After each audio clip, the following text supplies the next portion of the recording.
વિદ્યાર્થી મિત્રો, આપણે ગયા લેક્ચરની અંદર ખાસ આમ નોંધની વાત કરી કે જે વ્યવહારની નોંધ કોઈ પણ પેટા નોંધમાં ન થાય એની ખાસ આમ નોંધમાં થાય છે, બરાબર?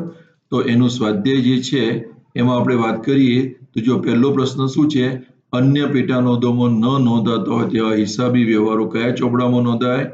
ચલો આમાં શું આવશે જવાબ? આમ નોંધ, રોકડમેળ, ખાસ આમ નોંધ કે અન્ય નોંધ?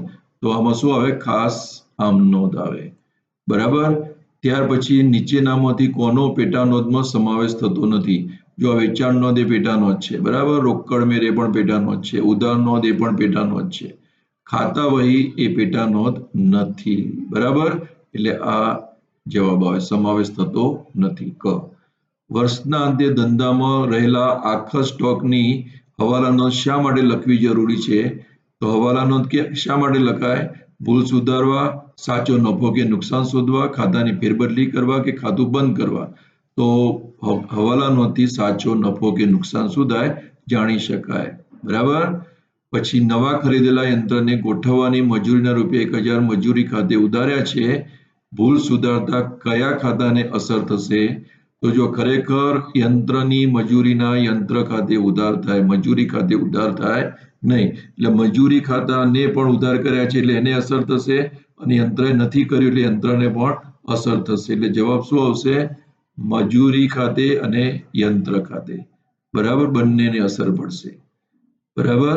ખાસ આમ નોંધ એટલે શું? સમજાવી ઉદાહરણ આપો, બરાબર? એટલે આગળ તમને સમજાવ્યું એ પ્રમાણે તમારે જે વ્યવહારની નોંધ કોઈ પણ ચોપડામાં ન થાય, કોઈ પણ પેટા નોંધના ચોપડામાં ન થાય, એની નોંધ આમ નોંધ, ખાસ આમ નોંધમાં થાય, બરાબર? તમારે કોઈ પણ એક ઉદાહરણ આપીને સમજાવવાનું કે જેમ કે ધંધામાં રોકડા લાવ્યા મૂડી તરીકે, તો એ ખાસ આમ નોંધમાં આવે. પછી ખાસ આમ નોંધના નોંધાતા વ્યવહારોનું વર્ગીકરણ સમજાવો, બરાબર? તો એ કઈ રીતે વર્ગીકૃત કરવામાં આવે છે એ. હવે આ બધા જે છે એ તમારે આમ નોંધ જ લખવાના છે. 5મો 6ઠ્ઠો દાખલો, બરાબર? 7મો દાખલો, અને એ જ રીતે તમારે આ 8મો અને 9મો એ પણ ખાસ આમ નોંધમાં લખવાના છે, બરાબર? આમાં વ્યાજ ખર્ચ ખાતું, ખાતા બંધ કરવાની આમ નોંધ. તો વ્યાજ ખર્ચ ખાતું બંધ કરીને ક્યાં લઈ જવામાં આવે? નફા નુકસાન ખાતે લઈ જવામાં આવે, બરાબર? નફા નુકસાન ખાતે ઉધાર, તે વ્યાજ ખર્ચ ખાતે જમા. વેચાણ પરત ખાતું ક્યાં લઈ જવામાં આવે? વેચાણમાંથી વેચાણ પરત શું થાય? બાદ થાય, ક્યાં? વેપાર ખાતે લઈ જવામાં આવે, બરાબર? તો અહીંયા શું થશે? વેચેલો માલ પરત આવે, બરાબર?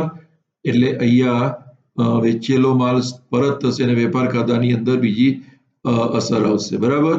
ખરીદ પરત ખાતું એ પણ ક્યાં લઈ જાય? વેપાર ખાતું. અને મળેલ વ્યાજ ખાતું એ પણ શું આવે? નફા નુકસાન ખાતે જમા થાય.